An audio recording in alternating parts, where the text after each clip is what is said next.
立法院第二章继续审国会改革法案，到目前为止已经二读通过。总统国情报告常态化，表示国会做，并定官员袂当发质询，也强化国会人事动议权，新增加国会调查权。另外，讲到这听证权的部分是也未来处理，不过宪法配合新增加出来，表示国会做。民进党团就指控南北两党扩大立法的权力。国民党团的洪明凯就表示，会理性针对改革法案达调来讨论，那进步强势部分就表决，希望拜五要拼三读通过。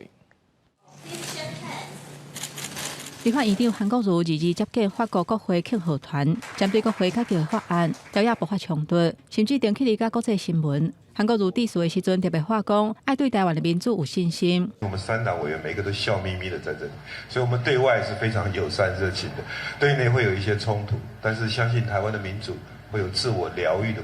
目前国会改革二读通过部分，17是总统国情报告常态化。总统每一年3月初1进前，爱去立法院做国情报告。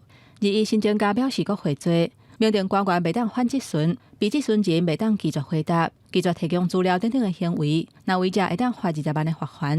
也有强化国会人事动议权，采徛名投票表决，也有新增加国会调查权，会当要求政府机关、部队、法人、团体或者是社会上有关人员提供相关的文件，那拒绝、延签或者是暗砍，会当罚10万块。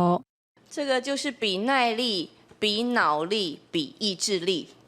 好，我们是智慧的善用各种议事策略，我们会勇敢的、坚定的站上发言台去论述我们认为扩权的条文不可行之处。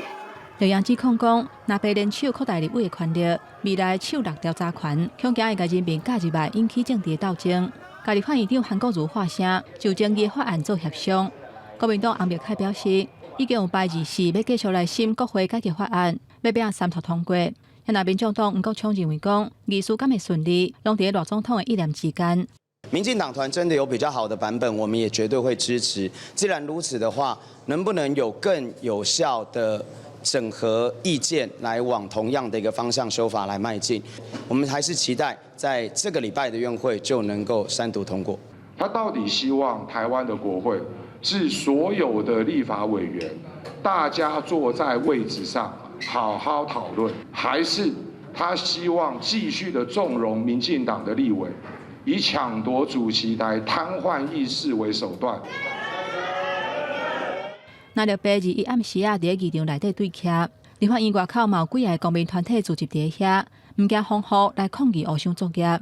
目前还未通过的条文，包括听证权、宪法配合增订表示国会做，会伫24来表决。